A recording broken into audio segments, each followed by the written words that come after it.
¿Cómo es la vigilancia en los fetos con RCIU? Hay varios métodos para evaluar la unidad fetoplacentaria. El monitoreo no estresante es uno, monitoreo estresante, que es aquel en que hay contracciones presentes, perfil biofísico, ultrasonido Doppler color. El registro basal no estresante permite que el feto sano tenga centros cardiorreguladores del sistema nervioso central y vías periféricas indemnes que hacen que su corazón tenga una variabilidad y por lo tanto se manifieste como un registro basal no estresante reactivo. En el registro basal reactivo hay baja probabilidad de muerte fetal. Hay un poco de duda si eso es menor que la que existe antes del test, pero eso es lo que se busca. Y en cambio, cuando es no reactivo, hay un estado incierto de salud fetal y por tanto puede ser un buen criterio para hacer nacer. Aquí tenemos un monitoreo reactivo en que hay varias flechas en que la mujer percibe los movimientos fetales y a su vez hay aceleración de los latidos cardíacos que muestran que el feto está en buen estado. Cuando la oxigenación es normal, los centros cardiorrespiratorios y motores del sistema nervioso central y vías periféricas indemnes con flujo renal adecuado permiten que haya un perfil biofísico normal. Estos son movimientos fetales. El perfil biofísico se hace evaluando 4 parámetros: movimientos respiratorios, movimientos corporales, el tono fetal y el líquido amniótico. Un quinto parámetro, reactividad fetal, es dado por el monitoreo fetal. Una puntuación 10 de 10 es considerado normal y una puntuación, ¿no es cierto?, bajo 4 es de alto riesgo. Aquí tenemos, por ejemplo, la mortalidad perinatal, ¿no es cierto? 10 de 10 o 8 de 8, cerca de 1 por 1000 muertes, pero ya cuando llegamos a 6 de 10 o 4 de 10, ¿no es cierto?, la mortalidad perinatal empieza a aumentar. La incidencia de parálisis cerebral, ocupando y no ocupando perfil biofísico, fue encontrado diferente en estudios bastante antiguos ya de los años 98. El test estresante. El test estresante es lo mismo que el monitoreo basal que ustedes vieron antes, salvo que está caracterizado por haber contracciones. En el test estresante se prueba cómo el feto tolera las contracciones uterinas. Durante la contracción, la circulación en la placenta se detiene y por lo tanto el feto ocupa la reserva de oxigenación, es decir, el oxígeno que está en la sangre de la placenta, que está acumulada en la placenta. Entonces las contracciones son una buena prueba para saber si esa placenta es adecuada. Aquí tenemos un caso típico de desaceleraciones tardías en que luego de las contracciones se produce un lento descenso de la frecuencia cardíaca y una lenta recuperación, ¿no es cierto? Además, estas están decaladas, es decir, están posteriores en el tiempo de la contracción y demuestran que hay, en este caso, una insuficiencia placentaria. La definición de un monitoreo patológico es más del 50% de las contracciones y que tengan estas desaceleraciones tardías. Cuando ocurre esto, la recomendación es el nacimiento antes de los siguientes 30 minutos. Bien, ¿cómo es la comparación entre estos tres tests? Falsos negativos significa que el test está normal, pero que igual mueren niños. Entonces, en registro basal no estresante, 6 por 1000, test estresante 0,4 por 1000 y perfil biofísico 0,6 por 1000. Lo que muestra que los dos tests que están más abajo son mucho más efectivos para poder asegurar que el feto está bien. Y falsos positivos. Registro basal no estresante 30-80%, es un rango bastante variable. Test estresante 50% y perfil biofísico no se conoce bien, también se estima cerca de un 50%. Significa que podemos sacar niños del útero materno que pueden estar sanos.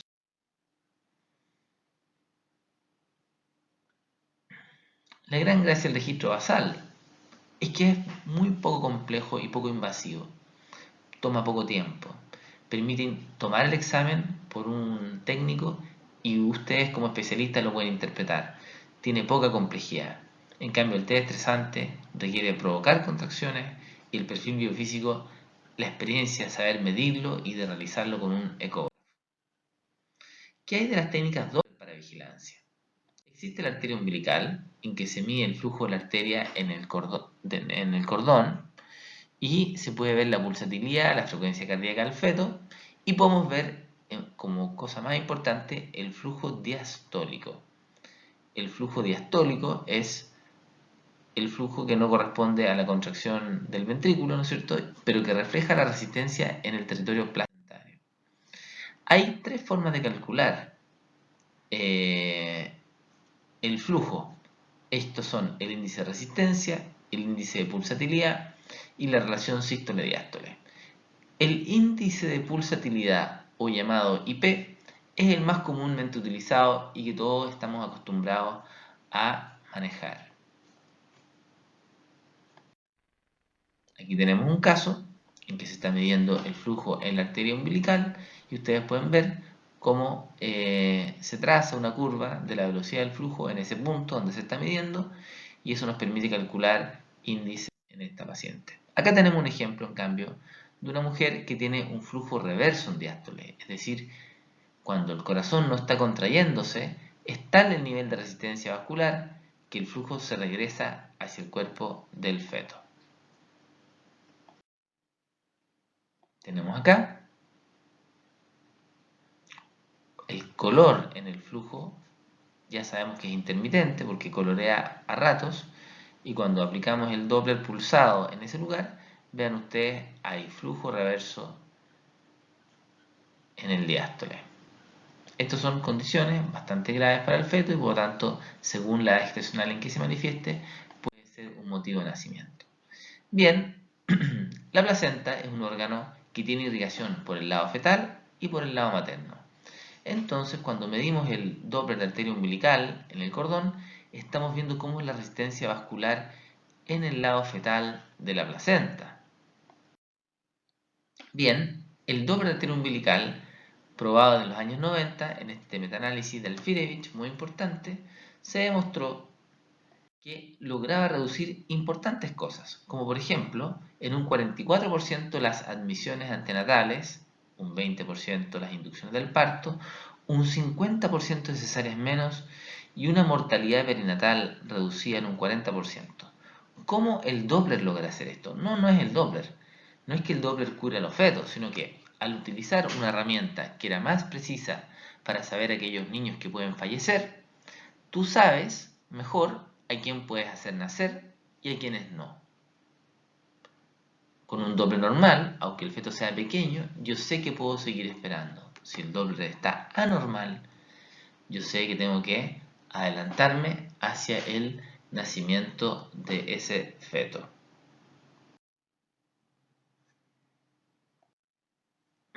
Ya en los años 2000, conociendo que el Doppler se puede aplicar en distintos territorios de la anatomía fetal, de la circulación fetal, se encontró la progresión del deterioro de la circulación fetal en los RCIU. Este gráfico es de gran importancia porque muestra que en un fetito lo primero que ocurre es el aumento de la resistencia a la arteria umbilical, luego una reducción de la relación cerebro-placentaria, luego el flujo ausente, luego la vasodilatación del cerebro, luego el flujo reverso en la arteria umbilical, luego el ductus venoso se empieza a alterar y finalmente el ductus venoso es reverso. Todo esto ocurrió, como ven aquí con números rojos, 21, 13, 10, 5, 4, 3, 1 y 0 días antes del nacimiento o interrupción por este motivo. Es decir, este gráfico tan interesante nos muestra que uno puede predecir con relativa seguridad, no con seguridad absoluta, a qué velocidad va a ir progresando el deterioro y por tanto puede saber hasta cuándo puede esperar con los fetitos con RCIU. Bien, cuando tenemos RCIU diagnosticados entre la semana 24 y 28, nos importa mucho que el feto no muera, que no muera por nacer, mortalidad neonatal. No nos preocupa nada si hay que hacer cesárea o no, porque son tan pocos casos. Y sí nos importan las complicaciones neonatales como distrés respiratorio y las secuelas neurológicas a largo plazo. En contraposición, cuando tenemos un RCIU que se diagnostica tardíamente al término, Esos casos producen poca mortalidad, no producen mortalidad neonatal. Si diagnosticamos mucho e inducimos mucho, podemos tener aumentos cesáreos, así que sí nos interesa. Y entendemos que las complicaciones neonatales y secuelas son muy bajas, por lo tanto, en estos casos lo que hay que hacer es decidir la interrupción de manera de no tratar de aumentar la tasa de cesáreas.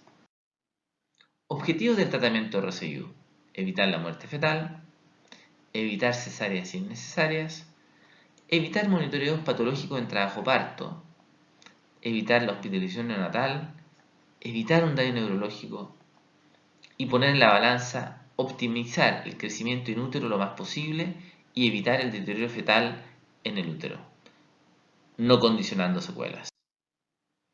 ¿Qué es lo que es RCIU tardío y precoz? ¿De qué se trata?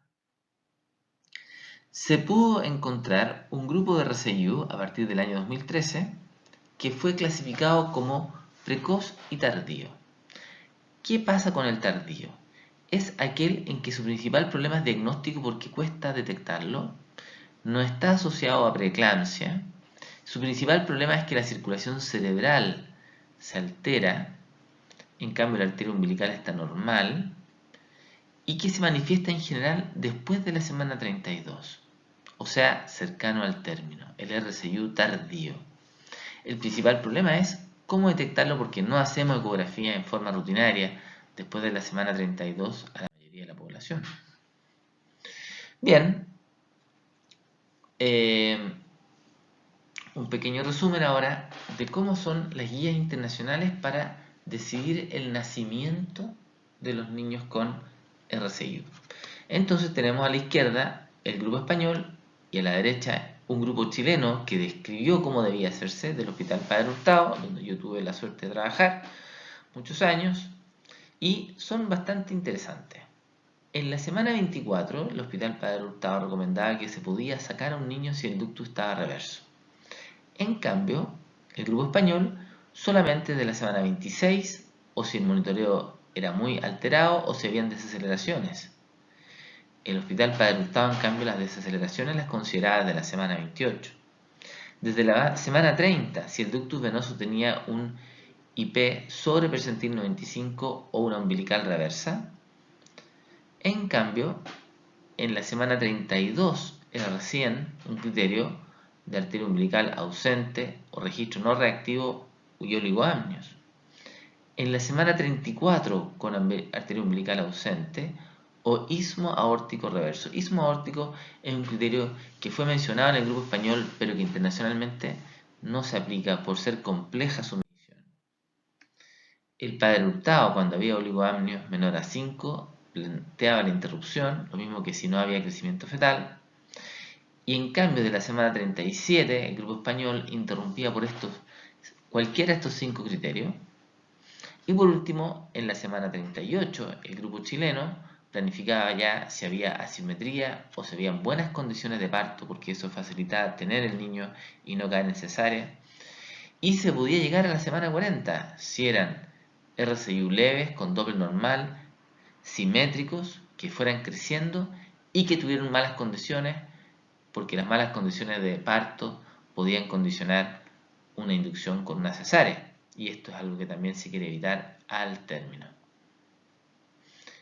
El grupo español no considera otros parámetros que Doppler, y en cambio el grupo chileno ocupa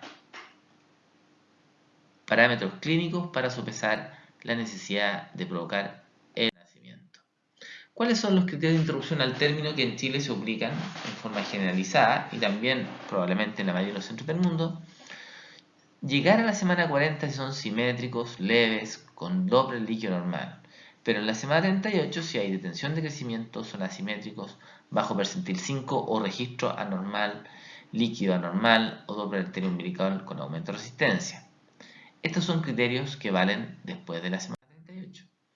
Y en los pretérminos se indica el nacimiento si hay crecimiento estacionario desde la semana 34, si hay Doppler anormal desde la semana 32 con flujo diastólico ausente, arteria umbilical con flujo diastólico reverso desde la semana 28 a 30, ductus venoso con flujo ausente reverso desde la viabilidad líquido amniótico con oligoamnios desde la semana 28 y test de tolerancia a las contracciones positivo desde la viabilidad, es decir, la semana 24.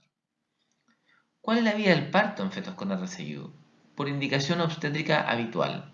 Sin embargo, hay necesidad de vigilancia durante el trabajo parto, lo que requiere monitorización continua o frecuente. No es conveniente para un feto con RCIU tener un parto domiciliario. En fetos con deterioro de la unidad fetoplacentaria no se recomienda inducción, esto es Doppler anormal, registro no reactivo o test de tolerancia a las contracciones positivas. Acuérdense, test de tolerancia a las contracciones positivas es lo mismo que registro estresante positivo. ¿Cuál sería el rol de la matrona en este escenario? 1. Conocer la patología, ser capaz de hacer un correcto screening con altura uterina, identificar los factores de riesgo de RCIU y en las mujeres en trabajo parto, control del trabajo parto conociendo la patología. Muchas gracias por su paciencia, su tiempo de ver este video y esperamos estar bien para responder sus preguntas.